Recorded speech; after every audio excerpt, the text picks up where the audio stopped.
This is a Swedish pony. This is a French bulldog. And this is an American truck. Now, since we're not called the miles ridden around or the miles walkies, you've probably guessed which one we're going to be testing today. But we've got a bit of a task at hand, and that's to see if such a large vehicle can fit in Europe. So we're in a small island in Stockholm, and we're going to drive it around and see if we cause a nuisance or not. Let's go.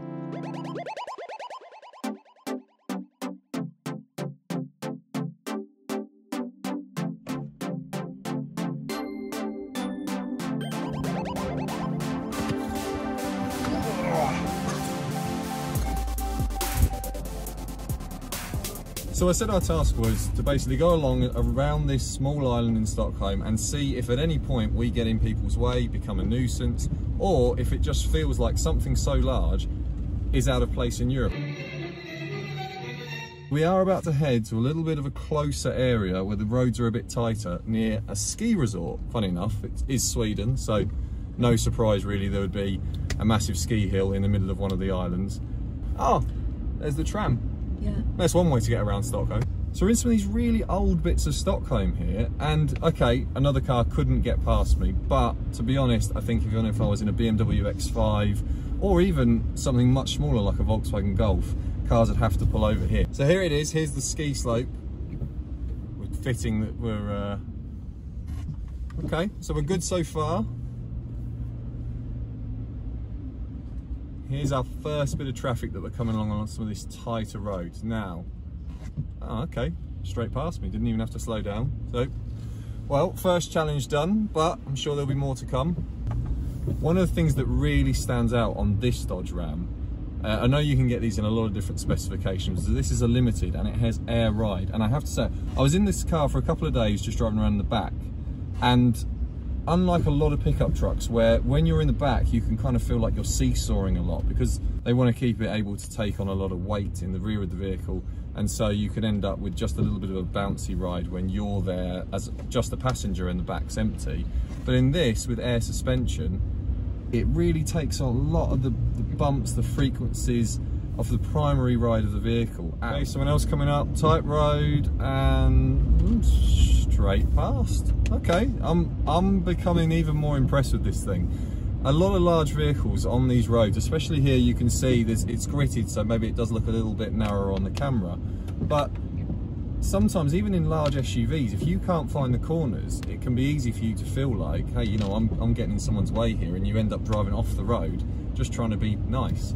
Specification on this thing really is impressive. Heated steering wheel, heated seats, heated rear seats, air-conditioned seats, air-conditioned rear seats. So a few downsides to the truck. Well, one, having sat in the back, I don't know why Dodge put the two speakers in the roof. It makes it so that if you're listening to a podcast, you're kind of having one sound in one ear, which just seems very odd for rear passengers. In the front, it's absolutely fine. I can only think that the guys at Dodge designed it, put some music on, said, yeah, it sounds great, and carried on, rather than asking a few people, hey, do you want to sit in the back and we'll have a drive along and see if there's a problem. You're drifting Burberry, yeah, you are. Selling paisley's, live a life, ooh la la. Cappuccino, lots of money, it's cigars, have a lot, yeah, you're a star, yeah. It's been a few years since I've been over in Sweden, and before that I was over in Canada and got to drive one. These vehicles have something special about them. Do you know what? The one I drove in Canada was a basic spec, didn't have all the luxuries that this vehicle has, but it still felt special. It still had something about it that made me quite excited to go and drive it, even though it did cost me more money to take it up to Algonquin than it would have been if I'd taken a Volkswagen Golf or equivalent hatchback. So you'll see a lot of car journalists, they like to go into the infotainment, show you all the different controls. I'm not going to do that because I think that if you're interested in one of these, to be honest, you'll enjoy sitting and playing with it. What I would say is the screen, even though it's very large, it's actually bang on. It seems to me that you've got just enough physical controls to make everything easy. You want to go up and down on the temperature, you can. Up and down on the fan speed, you can. Navigation is huge, it's right in the centre here, but it doesn't do the trick that some cars fall into. And I say trick because it's all well and good looking at a car in the showroom, big infotainment screen, great to play around with, and then you get in the car and drive it, and obviously you don't spend your whole time staring at anything down here. The Ram seems to have just got this bang on, like You can have a big screen up here with a map, will guide you around, but for the most part it just sits here with a black backlight on it, and it doesn't really interfere with you staring out of the windscreen, which to me, that's win-win-win. Okay, here we go, a bit of a narrow bit, and I've got some traffic coming. We're gonna have a problem. We're not having a problem. There's a Saab. Oh, good on him. Okay, another large, this is a Volvo XC90, straight past. Maybe, no, Suzuki was fine as well. If you've tuned into this video to find a man stuck in the middle of the road sideways trying to make a 50-point turn, I think you might end up a little bit disappointed, but who knows. Other bits of specification that you really would expect from only luxury German vehicles: Harman Kardon stereo system, heads-up display. This is, this huge touchscreen navigation system. It doesn't make such a case against other trucks, it makes a case against some of the luxury vehicles that won't get the commercial brakes that if you own a company or whatever else, this would allow you to have. One of the things that really does impress me about this is right now, it's running on ethanol, which makes it, in Sweden, like a green eco car. It goes under a classification called Miljöbil. Sorry Swedes if I've absolutely butchered the pronunciation there. Now the owners of this car have taken it all the way from the south, or middle of Sweden let's say, around all the way at the top and over to Finland, which is something that would be, well, a huge challenge if they were going to do it on something battery powered. Not that it wouldn't be possible, but once you get up to those far-flung areas of the north, the challenges really do exist. So the area just here, we've just driven along it, there is actually water on top of frozen ice. Because of the weather recently, there's been snow, there's been ice, there's been freezing conditions, a little bit of plus degrees, and now freezing again. So we're just going to take it up. First there's a bit of a steeper hill, then a slightly less steep hill. I just want to see if this vehicle, because the back end doesn't have as much weight as the front, so unlike an SUV, it may start to show itself up here. Let's have a little look, see if something like a, oh no, this does have winter tyres on it, a set of Nokians, but it's just not getting any slip. Let's get around the corner here. I know there's a big patch of ice here, just driven around it.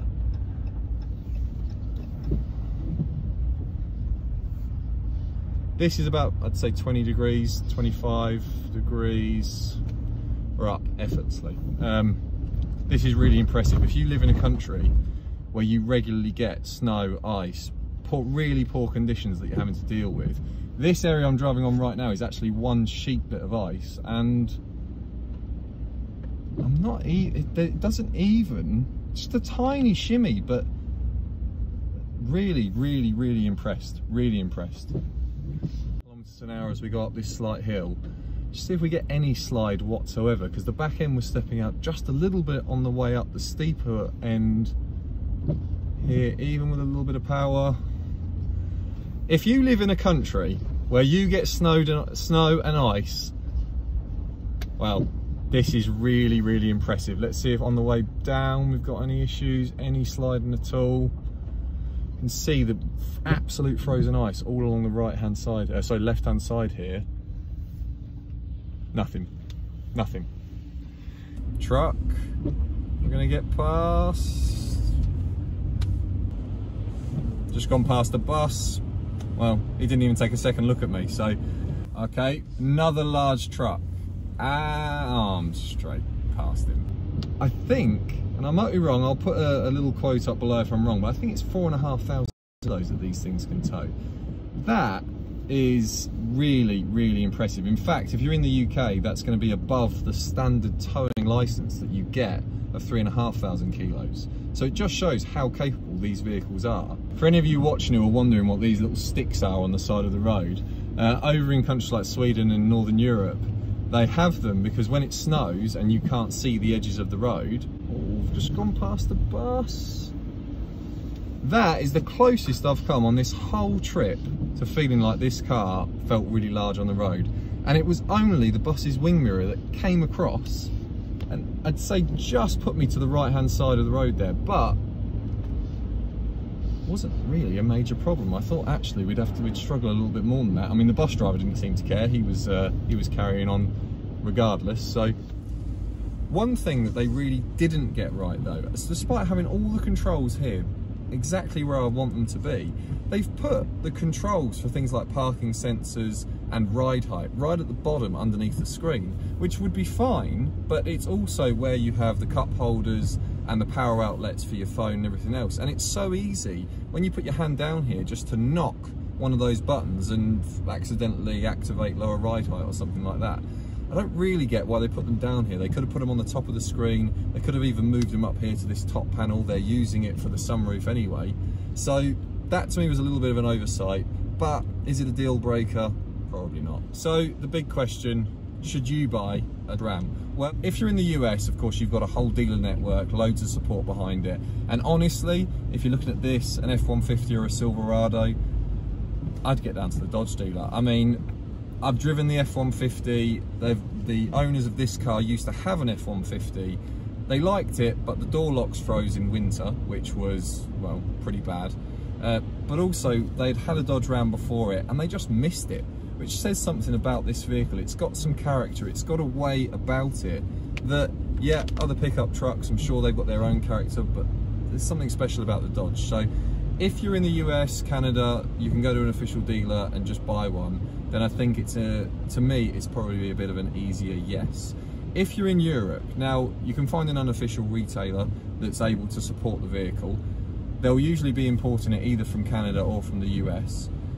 There'll be a few things that they need to do, you know, software. If you've only got maps for the US, that would be really annoying, but a lot of them are able to actually bring in software so that you can use this vehicle as a real competitor to the sort of Germans and the Brits. And ultimately, you just don't get this feel in a lot of European vehicles. I don't know what you get in this, you feel a bit entrepreneurial. You just feel like you're going to go and start a cattle ranch or something. It has something about it.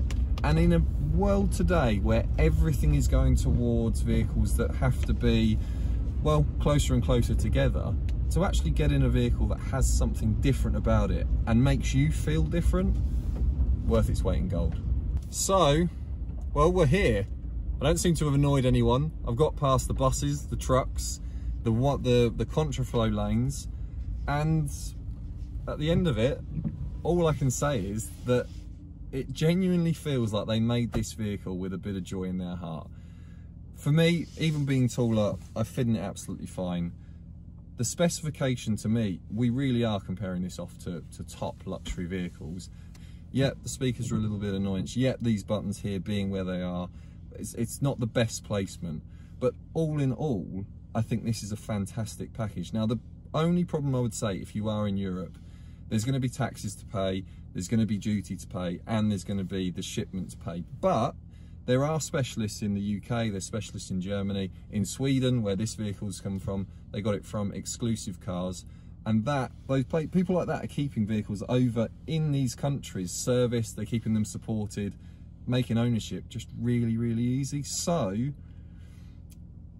it becomes so difficult. If it's something that's out of budget, then I can completely get you saying, do you know what, it's not worth it for me because I'm not going to stretch to have those extra specifications. If this is in your budget and you're looking between this and like top-end BMW, Mercedes SUVs, go and drive the Dodge and you tell me what you think. Ooh. Hello, sheep. How are you? You're not going to be much fun for my video, are you? Not like that. Okay, fair enough. You can go back to sleep.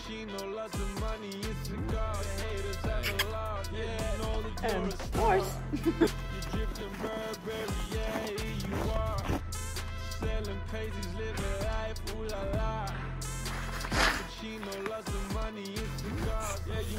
So other bits of specification, it's got a heads-up system. His name is Chubbs. He's a lovely little boy, but unfortunately he's had to have one of his eyes taken out recently, so he's not in the best of moods, but he is pretty happy and on the mend. Just two horses stood on the ice, thinking, what is life? Why am I in Sweden? Did you film any of it? Cappuccino, lots of money, it's a god. The haters have a lot, yeah, you're a star.